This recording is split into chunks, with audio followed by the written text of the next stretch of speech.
امور ارشد ایچ عباسی صاحب. عباس صاحب, thank you so much once again for joining us. آپ سے جاننا چاہ رہے ہیں, اب ظاہر ہے یہ ابنائے ہرمز تو بلاک ہے, ہم نے آپ سے یہ بھی جاننے کی کوشش کی ریزرو ہمارے پاس کتنے ہیں, لیکن ایک بات ذرا بتائیے گا, اگر یہ مزید آگے جاتا ہے سلسلہ تو پیٹرول پمپس کو جو تیل کی سپلائی ہے جیسے وہ ابھی محدود بھی کر دی گئی ہے, پیداوار پہ بھی اثر پڑ سکتا ہے. آلٹرنیٹ کیا ہے, کوئی آلٹرنیٹ روٹس اگر استعمال کیے جائیں تو کیا کاسٹ مزید بڑھے گی پیٹرولیم مصنوعات کی اور دن مزید لگ سکتے ہیں یہ تیل پہنچنے تک؟ دیکھیں, کوئی بندہ دنیا بھر میں ابھی پریڈکشن نہیں کر سکتا کہ یہ جنگ کتنا عرصہ چلے گی. میرے خیال میں ایون امریکن پریزیڈنٹ ٹرمپ کو بھی نہیں پتا یہ جنگ کتنا عرصہ چلے گی. لیکن بقول جیسے پہلے کہا ہے قانون کی اس کی اسٹیٹمنٹ ہے کہ یہ کم از کم 4 ہفتے 6 ہفتے لگے گی. 4 یا 6 ہفتے کا مطلب یہ ہے کہ سچی بات یہ ہے کہ ابھی آپ کے سامنے اسٹیٹمنٹ کی اسٹیٹمنٹ ٹکٹ کی نہیں چل رہا جی. یہ آئل کی پرائز جو ہے یہ $100 پر بیرل ہوتی. $100 پر بیرل کا مطلب یہ ہے کہ سچی بات ہے کہ ہمارے لیے ایک معاشی ایک قسم کا مزائل ہمیں آ کے لگے گا بڑا گہرا, جس کے ہمارے پاس کوئی شیل نہیں. ایک دوسری بات میں کہوں گا کہ اس وقت اسپیشلی ہمیں اس کے اوپر کنسنٹریٹ کرنا چاہیے تھا, کیونکہ ہماری ابھی جنگ چل رہی ہے افغانستان کی اوپن وار. ہمارے ایئر کرافٹ وہاں پہ جاتے ہیں, ہمارے ٹینک کی موبلائزیشن ہے, اور پھر دیکھیں ہماری فوج کی بھی آپ کہہ سکتے ہیں کہ جتنی بھی ٹرانسپورٹیشن پٹرول ڈلتا ہے یا ڈیزل ڈلتا ہے, اللہ نہ کرے ہمارے پیچھے ایک ایسا دشمن بیٹھا ہوا گھات لگا کے کہ دیکھیے پرسوں کی یہ یروشلم ٹائم میں یہ ہے کہ وہ تو راجستھان پہ آ چکے ہیں. وہ تو انشاءاللہ ہم دیکھ لیں گے دشمن کو بھی. میں آپ سے 2 چیزیں جاننا چاہتا ہوں بڑے سادہ فہم میں. ایک تو جب یہ جنگ شروع ہوئی تھی تب کتنے روپے کتنے ڈالر پہ تھا پر بیرل, ٹھیک ہے, ایک تو یہ بتا دیں. دوسرا یہ بتا دیں کہ جب ایک آئل بردار جہاز مشرق وسطی یا سعودی سے نکلتا ہے ٹورڈز پاکستان, کراچی ٹرمینل پہنچتے تھرو بحر ہرمز, کتنا ٹائم لگتا ہے اس کو, کتنے ڈیز ریکوائرڈ ہوتے ہیں؟ دیکھیے یہ میں آپ کو ایگزیکٹ نہیں بتا سکتا, ٹینک ٹو ٹینک ڈفرینٹ ہے, لیکن ایک بات کلیئر ہے کہ ہماری جو سپلائی چین ہے ہماری انفارچونیٹلی ساری کی ساری سپلائی مڈل ایسٹ میں اور گلف کنٹریز سے. یہاں پہ ریشنز آئے تھے, ریشن نے آفر کی تھی, اگر کاش ریشن سے ہماری ڈیل بن جاتی تو ہمیں آلٹرنیٹ روٹ مل جاتا, لیکن پھر اس کے لیے ریفائنری کی بڑی کیلکولیشن کرنی پڑ رہی تھی. پھر سب سے بڑی جو ہم سے غلطی ہوئی ہے وہ یہ ہوئی ہے ایل این جی کی. ایل این جی جو ہم نے صرف قطر پہ ڈیپینڈ کیا اور ان کی گیسیفیکیشن پلانٹ تو کل سے بند پڑے ہوئے ہیں. اس وقت امریکہ نے آفر کی تھی, بلکہ ہمارے ہاں 2018-19 میں آپ یقین کریں جب قطر سے گیس آ رہی تھی $16 اور $18 پر MMBTU میجرنگ اسٹک ہے, اسی وقت امریکہ سے گیس یہاں پہ آئی ہے $3 اور $6. ہمارے پاس جو آلٹرنیٹ ہے وہ ہونا چاہیے تھا کہ ہم نے صرف گلف کنٹری سے اسٹیٹ آف ہارمز ساری کی ساری اس چوک پوائنٹ جو آپ بار بار دکھا رہے ہیں وہیں پہ ڈیپینڈنٹ ہے. اچھا, یہ ایک اور غلطی بھی ہم سے ہوئی ہے پاکستان. حالانکہ آلٹرنیٹ روٹ یس اینی آلٹرنیٹ روٹ ابھی آپ ڈیل کریں گے.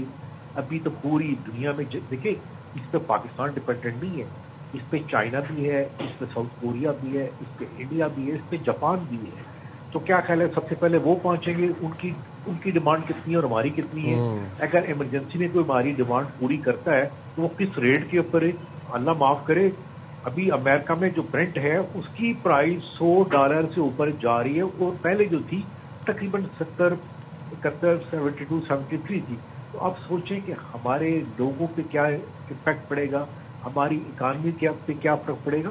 وہ سب سے بڑی بات ہے جو روزمرہ کی جو چیزیں ہیں, آپ جو گراسری لے رہے ہیں, آپ جو ویجیٹیبل لے رہے ہیں, ہر چیز کے اوپر پیٹرول ان بیسک انگریڈینٹ. بالکل, اور اسٹریٹ آف ہارمز بند ہونے سے بہت بڑا ایک معاشی بم گرے گا اکانومی کے اوپر. بہت شکریہ ارشد صاحب, آپ نے پروگرام کے لیے وقت نکالا. تو یہ سچویشن ہے جناب, اگر یہ جنگ یہ جو سچویشن ہے تھوڑی اور پرولونگ ہوتی ہے تو بہت مسائل ہو سکتے ہیں. جو کرنا ہوگا پالیسی کے تحت کرنا ہوگا, اسٹریٹجی کے تحت کرنا ہوگا, ورنہ بہت ڈراسٹک نتائج. ہی واز سو رائٹ جب انہوں نے کہا کہ دیکھیں صرف پاکستان ہی نہیں, یہاں سے جی چائنا کو بھی سپلائی ہو رہی تھی تیل کی, اور چائنا کے تو بڑا ڈیپینڈنٹ ہے چائنا ابنائے ہرمز سے جو تیل سپلائی ہوتا ہے, اور ایران سے بالخصوص. اور پھر ظاہر ہے ساؤتھ کوریا بھی ہے, نارتھ کوریا بھی ہے, دیگر کنٹریز بھی ہیں, چائنا بھی ہے. بات کر لیتے ہیں جی آپریشن غضب الحق کے حوالے سے. افغان طالبان رجیم کے ہلاک کارندوں کی تعداد 481 ہو گئی ہے، جبکہ 696 سے زائد زخمی ہیں۔ یہ بتانا ہے وفاقی وزیر اطلاعات عطا تارڑ کا۔ ان کے مطابق افغان طالبان کی اب تک 226 پوسٹیں تباہ جبکہ 35 پر قبضہ کر لیا گیا ہے۔ افغان طالبان رجیم کے 198 ٹینک اور مسلح گاڑیاں تباہ کر دی گئی ہیں۔ افغانستان میں 56 مقامات پر فضائی کارروائیوں میں اہداف کو نشانہ بنایا گیا ہے۔ ہم جائیں گے کسی بریک پہ، حاضر ہوں گے بریک کے بعد. Stay there with us. Welcome back جناب. اب امڈسٹ آل دس ریجنل انسٹیبلٹی آپ کو پتا ہے کہ پاکستان اپنے ویسٹرن فرنٹ پہ ایک ایسکلیٹڈ کانفلکٹ میں انگیجڈ ہے ود افغانستان، کیونکہ افغانستان نے جارحیت کی بلا اشتعال پاکستان کے ساتھ، تو پاکستان نے پھر پاکستان پہ لازم تھا منہ توڑ جوابی کارروائی کرنا. تو آپریشن غضب للحق اپنے اہداف حاصل کرنے تک جاری رہے گا. افغان طالبان فتنہ الخوارج اور فتنہ ہندوستان کے خلاف پاک فوج کی بھرپور کارروائیاں اس وقت بھی جاری ہیں. اب فوج نے 50 مقامات پر افغان طالبان رجیم اور دہشت گردوں کے ٹھکانے تباہ کر دیے ہیں. 3 اور 4 مارچ کی درمیانی شب قلعہ سیف اللہ، چمن، سمبازا، گھڈوانا، جانی اور غزنالی سیکٹر کارروائیاں کی گئیں. ان مقامات کو سرحد پار سے دہشت گردی کے لیے استعمال کیا جا رہا تھا اور کارروائیوں کے دوران افغان طالبان، فتنہ الخوارج اور فتنہ الہندوستان کو بھاری جانی و مالی نقصان پہنچایا گیا. چمن سیکٹر کی بات کر لیتے ہیں تو چمن سیکٹر میں افغان طالبان کی مسلح تشکیل کے خلاف کامیاب کارروائی بھی کی گئی، جس میں ایک دہشت گرد جہنم واصل ہوا اور 3 کو زخمی حالت میں گرفتار بھی کیا گیا ہے. اچھا، تورخم کے نزدیک افغان طالبان اور فتنہ الخوارج کی دراندازی کی کوششیں ناکام بنا دی گئی ہیں. افغان طالبان سرغنہ قہرمان ساتھیوں سمیت جہنم واصل ہوا. سرغنہ کا تعلق جلال آباد سے بتایا جا رہا ہے. پاک افواج کی کامیابیوں کا اعتراف اب نیو یارک ٹائمز نے بھی کر لیا ہے اور تصدیق کی ہے کہ بگرام ایئر بیس پر کامیابی کے ساتھ ایک بڑا حملہ کیا گیا، جس میں ایک ایئر کرافٹ ہینگر اور 2 ویئر ہاؤسز تباہ کیے گئے، جس کی سیٹلائٹ تصویر بھی یعنی کہ ثبوت بھی سامنے آ گئے ہیں. تو نیو یارک ٹائمز کا کہنا ہے کہ افغانستان کی وزارت دفاع نے بھی پاکستانی فضائی حملے کی تصدیق کر دی ہے. بات کر لیتے ہیں وزیر اعظم کے کوآرڈینیٹر برائے اطلاعات خیبر پختونخوا اختیار ولی خان ہمارے ساتھ موجود ہیں. اختیار ولی صاحب، تھینک یو سو مچ، آپ نے جوائن کیا. ذرا موجودہ جو خطے کی صورتحال ہے اس کو مد نظر رکھتے ہوئے جو قومی سلامتی کا اجلاس ہوا کتنا امپورٹنٹ تھا، کن امور پر بات ہوئی، کیا معاملات طے پائے ہیں جو شیئر کیے جا سکتے ہیں؟ بہت شکریہ صدف، تھینک یو ویری مچ. جو اجلاس ہوا پرائم منسٹر نے اس کو چیئر کیا، اس میں پولیٹیکل پارٹیز کے ہیڈ آئے تھے، اس میں جو پارلیمانی لیڈرز تھے وہ آئے تھے. ان کو بریف کیا گیا کہ افغانستان میں جو صورتحال چل رہی ہے کیا ہے، اس کے بارے میں ان کو آگاہ کیا گیا. جو مشرق وسطی کی صورتحال ہے اس کے بارے میں، جو خلیج کی صورتحال ہے اس کے بارے میں ان کو آگاہ کیا گیا. انفیکٹ اس وقت پاکستان وہ پوزیشن جو ہے پہلی والی نہیں رہی. پاکستان اب بہت بہترین پوزیشن پر ہے. ہمارا جو سفارتی محاذ پہ ہماری قد کاٹ ہے الحمدللہ وہ پہلے سے کہیں زیادہ ہے اور پورے آب و تاب کے ساتھ پاکستان وہاں پر بڑے اپنے وقار کے ساتھ کھڑا ہے. تو اپنی تمام چیزوں کو دیکھتے ہوئے، ملکی مفادات کو پہلے اور پھر بعد میں دیگر چیزوں کو، تو تمام جتنے پارلیمانی لیڈرز ہیں ان کو بریف کیا گیا، ان کو بریفنگ دی گئی اور ان کو آن بورڈ لیا گیا. اور انہوں نے پرائم منسٹر کی اب تک جتنی کوششیں ہیں اس بارے میں اس کو سراہا. اسپیشلی یہ جو ایران والا مسئلہ تھا، اس میں پرائم منسٹر نے حد الوسع کوشش کی کہ یہ جنگ نہ چھڑے اور اس کو روکا گیا تھا. یا جتنا یہ ڈیلے ہوا، آپ یہ کہہ سکتے ہیں کہ اس میں وزیر اعظم شہباز شریف کا بہت بڑا ہاتھ تھا. اور اب بھی پرائم منسٹر جو ہیں وہ اس بات کی وہ کر رہے ہیں کہ امن کی میز دوبارہ سجانے میں پاکستان کا جو ہے تو وہ ایک منفرد کردار جو ہے وہ ہونا چاہیے. تو ڈیفینیٹلی میرے خیال میں انشاءاللہ یہ ہو بھی جائے گا اور اس میں کوئی مجھے وہ نہیں لے. اور پاکستان کی جتنی پولیٹیکل پارٹیز ہیں انہوں نے وزیر اعظم کی کردار کو بہت سراہا، ان کی تعریف کی. اور پرائم منسٹر کو تمام پولیٹیکل پارٹیز نے اپنے بھرپور تعاون کا یقین دلایا کہ اس مشکل گھڑی میں ہم آپ کے ساتھ کھڑے ہیں. پاکستانی قوم اس وقت یک جان ہے، یک آواز ہے اور ایک ساتھ چلیں گے اور کوشش کریں گے کہ دنیا میں اس وقت تو صرف ایک ملک یا 2 ملک کی بات ہی نہیں ہے. اس وقت تو آپ سمجھ سکتے ہیں اور آپ کو پتہ ہے کہ یہ جنگ جو ہے یہ تیسری جنگ عظیم کی شکل اختیار کرنے لگی ہے. تو اگر ایسی بڑی جنگ اگر یہ رکوانے میں پاکستان کا کردار ہو، ہمارے وزیر اعظم کا کردار ہو، ہمارے فیلڈ مارشل کا کردار ہو، میرے خیال میں اس سے زیادہ عزت اور وقار کی بات اور کیا ہوگی. اچھا اختیار اور صاحب دوسرا یہ بتائیے گا اجلاس میں آپریشن غضب للحق سے متعلق کیا بات چیت ہوئی یا کوئی اہم فیصلے ہوئے؟ کیونکہ افغان طالبان جو عبوری حکومت ہے، جو رجیم ہے، ہم دیکھ رہے ہیں کہ اب وہ سیز فائر کے لیے کبھی ادھر دھکے کھا رہے ہیں، کبھی کسی کنٹری کو میڈیشن کے لیے لے کے آ رہے ہیں. تو کیا اہم فیصلے کیے گئے غضب للحق کے حوالے سے؟ آپریشن غضب للحق جو ہے وہ جاری رہے گا. کسی نے پوچھا بڑا اچھا کہ یہ کب تک جاری رہے گا، تو ہمارا جواب یہ ہے کہ امن کے قیام تک یہ جاری رہے گا. جب تک یہ ضمانت نہیں دی جائے گی کہ افغانستان کی سرزمین جو ہے وہ پاکستان کے خلاف استعمال نہیں ہوگی. لڑائی تو اسی بات پہ چھڑی ہے. تو اختیار صاحب ورنہ مذاکرات تو یہ ضمانت جو دی جائے اس سے گی پہلے ہمارے لیٹ سے کہ مذاکرات تو اس سے پہلے سرزمین جو دوحہ ہے میں بھی وہ ہوئے. دہشت گردی کے استعمال نہ ہو، وہ کیا ایسے سٹیپس ہوں گے، وہ کیا ایسے اقدامات ہوں گے جس سے پاکستان کو یقین آئے گا؟ کیونکہ انہوں نے تو ہر بار دھوکہ دیا ہمیں، پہلے تو اس بات کے قائل ہی نہیں ہوتے، لیکن وہ کون سے ایسے سٹیپس لینے پڑیں گے جس پہ ہم یقین ہم کر سکتے ہیں؟ دیکھیں ہمارا کام ہے ضمانت مانگنا، ان کا کام ہے ضمانت دینا. اس کے بعد بات پھر یہاں تک آ جاتی ہے کہ کیا وہ ضمانت قابل قبول ہے یا نہیں ہے. ضمانت قابل قبول ہوگی تو بات آگے بڑھے گی اور امن کے جھنڈے لہرا دیے جائیں گے. آخری مقصد ہمارا یہی ہے کہ امن قائم ہو، جنگ بھی ختم ہو. جنگ کسی مسئلے کا دیر پا حل بھی نہیں ہے. دنیا کی جتنی جنگیں ہوئی ہیں اس کا اختتام جو ہے تو وہ جنگ بندی پر اور پھر امن پر ہی ہوا ہے، صلح پر ہی ہوا ہے. لیکن ہم سمجھتے ہیں کہ ہم نے اس بار افغانستان کے مسئلے پر اور پھر یہ طالبان رجیم کے جتنے مسائل ہیں، ہم نے دیکھا کہ ہم نے اس کو بہت بڑا ٹائم دیا اور امن کی کوششیں صرف ایسا محسوس ہو رہا تھا کہ ہم یک طرفہ کر رہے ہیں. دوسری جانب یہ احساس ہی نہیں تھا کہ ان کا نقصان ہو رہا ہے. ہمارا مسجد، ممبر، محراب، مدرسہ، بازار، چوک چوراہے، خواتین، بچے، بوڑھے، بزرگ، سیکیورٹی فورسز، پولیس، مطلب کوئی ایک جگہ، کوئی گردوارہ، چرچ، کوئی جگہ محفوظ نہیں تھی نا. اور اس کی اجازت آپ کو کون دیتا ہے؟ اس کی اجازت تو نہ قرآن میں ہے، نہ تورات میں ہے، نہ زبور میں ہے، نہ انجیل میں ہے. کسی کتاب میں نہیں ہے، نہ آسمانی کتابوں میں، نہ زمینی کتابوں میں. کہیں بدھا میں نہیں ہے، بدھ مت میں نہیں ہے، رامائن میں نہیں ہے، سیتا گیتا، کوئی بھی کتاب آپ اٹھا لیں کہ کہیں پہ اس کا ذکر نہیں ہے. جو کام یہ لوگ کرتے ہیں. So we are very much clear. ہم اس بات پر قائل ہیں کہ جو ہو رہا ہے پاکستان کے ساتھ، اس کے پیچھے انڈیا اور اسرائیل کا ہاتھ ہے. اور پاکستان کے خلاف جو افغان طالبان رجیم استعمال ہو رہے ہیں وہ محض کھلونا ہے، محض ایک فیس ہے. بالکل. ان کو فائنانشل سپورٹ اور دیگر ان کی جتنی فیسیلیٹیشن اور ایک اور کلیئرٹی بھی ہے نا ہمارے پاس اختیار ولی صاحب، جو کہ ہمیں فیلڈ مارشل نے دی کہ یہ فتنہ الخوارج ہیں، یہ خارجی ہیں، ان سے کوئی بات چیت نہیں ہو سکتی. ان کو یہ بس جہاں ملیں گے ان کو مارنا ہے، نہ یہ گڈ ہے نہ یہ بیڈ ہے. تھینک یو ویری مچ اختیار ولی صاحب، آپ نے پروگرام کے لیے وقت ملا. یہاں پر شارٹ بریک لیں گے، بالکل بریک کے بعد آپ